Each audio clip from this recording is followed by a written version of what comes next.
Try to play. There is even a my area championship. Yes. There is a cup. So the international cup for ball game is of course Guatemala, Yucatan in Mexico or Chiapas. Belize participates, El Salvador and Honduras. Honduras has 2 teams. Yucatan also has 2 teams. Guatemala has 1. What's the name of the game? Yes, Belize won, and this is the World Cup, the World Championship is in my area. No? But it's something very new, probably But 5 years. What's the name? What's the name of the game? Well, today they call it Chach. Shah. Chach. Okay. But the ancient Maya name was Pitzil. It's a hieroglyphic name. And there was also one time that they were calling it Pok-ta-pok. But in some areas of Guatemala. Only. Yes, and it's probably a wrong name from 4th of the 16th century. Okay. But not authentic. Not authentic, but popular. Yes. Well, let's move over here. This is the one I would love it if Sofia could speak a bit. Oh yeah, Okay, this is your child. this is one of the childs. This is a unique sculpture. It's made of stucco, not stone, and it's unique because there haven't been found any other sculpture that can compare to this one yet. This one was found fortuitously in a cattle ranch in Petén, in the Maya lowlands. The crew that was working in the cattle ranch had already leveled some months ago a mount, and they were opening for a water hole when they found it.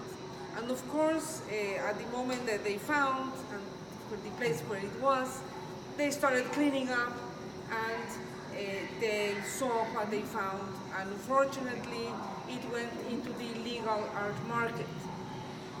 What happened was that at the moment of trying to retrieve the object from the bottom of the pit, they wrapped around a cord and started pulling up thinking it was made of stone. But stucco breaks down because it's plaster, and it broke down in pieces, big pieces, but it was immediately restored and it was registered in the National Register of Cultural Patrimony. So this person, when he found this object, when he bought it, and the law of cultural heritage came out, he was the first collector who went and registered it. So he, in the middle of what we consider a bad thing, he went and registered. Well, this was kept out of the public view for many years, and 6 months before his death, he approached La Ruta Maya Foundation to deliver this object and 49 more of different sizes and different materials. This is the largest, because he saw that La Ruta Maya was working on dissemination and education of the public using Maya archaeological artifacts. And in this case, we also educate against the looting and the illicit trade. Why we do this? Because La Ruta Maya is the only organization that brings back from abroad objects that left the country or the region decades ago with voluntary donations, and we bring them back. In the United States, we have a 501c3 organization, cultural organization, that can receive donations as any other museum. So when it goes back, this one was in Guatemala, this was a local, but we bring back, and we also receive collections in Guatemala that have been registered already with the National Register. So that is a department of the Ministry of Culture and Sports and the Direction of Heritage. So what we do is we understand that as there are objects that are without provenance, some can be looted and by destruction, but others are fortuitously found because Guatemala is so rich that constructing a highway, building a house, doing remodelations, even sports, caving, hiking and diving are sports in which people have access to archaeological objects and people retrieve them. Oh, I am rescuing this object, and they take it, and that's already taking it out of context, and they take it to the museum. They think they're doing a good thing, but it's not necessarily that. And these cases of destruction by looting.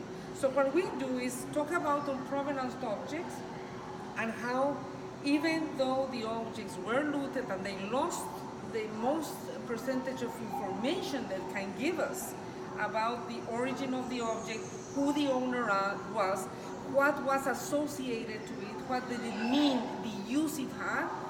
We also do other kinds of research and analysis.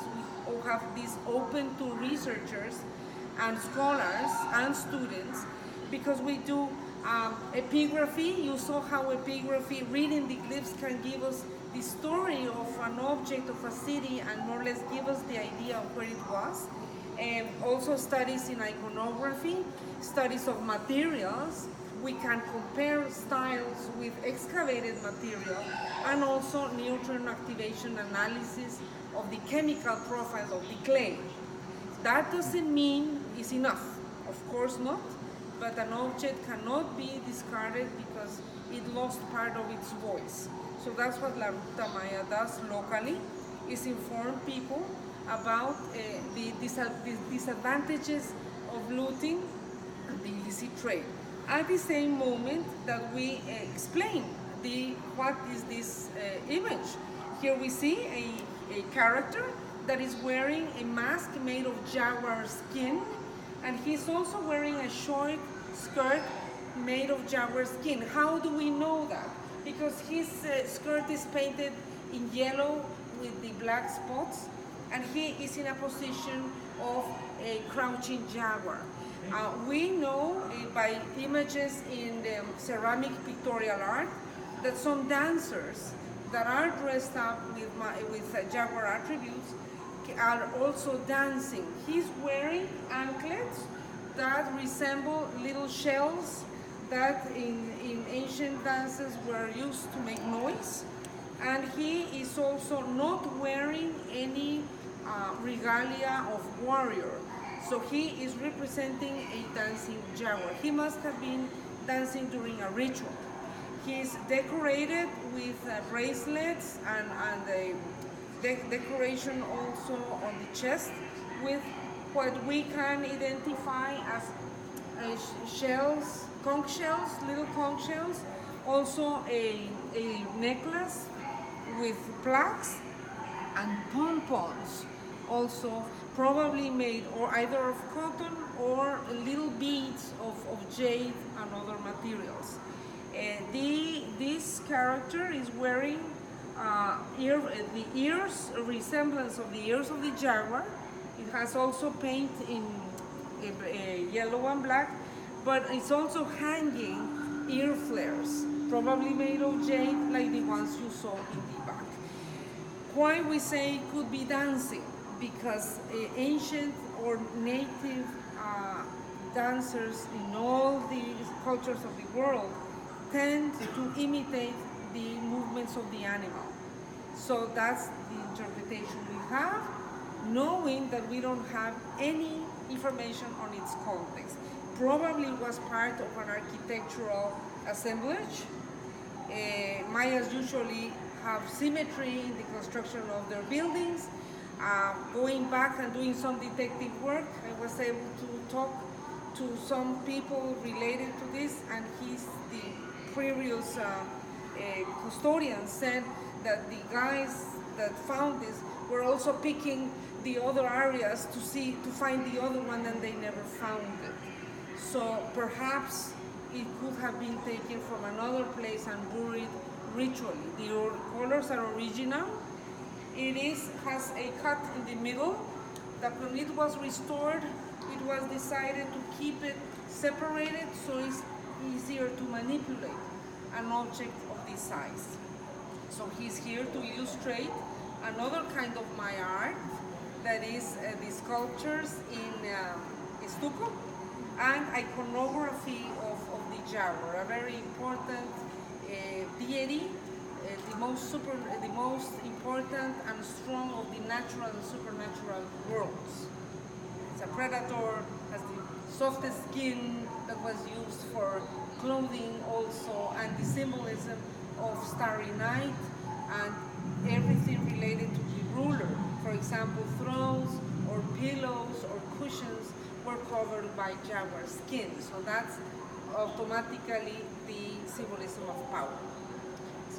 Yes. Oh yes, sorry. No, don't worry. I just want to point out that through the exhibit, you're going to see these touching. You're not allowed to touch that, but people may want to have a sense of what is involved in the relief of some of these objects. And so you'll notice there's hieroglyphs that you can touch. The sculpture you can touch. Yes, and then there's also a braille writing rail. Yeah. Through there. So I just wanted to point out. Yes. The other thing I wanted to do is not everyone is familiar with the repatriation program we have here at the museum. So the kind of thing that La Route de Maya does, when we were talking earlier, when Katie was mentioning earlier, sort of connecting the dots between this exhibit and what we do here at the museum around Indigenous repatriation. Later on, as you're developing stories, there is a story there to connect these two efforts, and we'd be happy to help you dig into that a little further.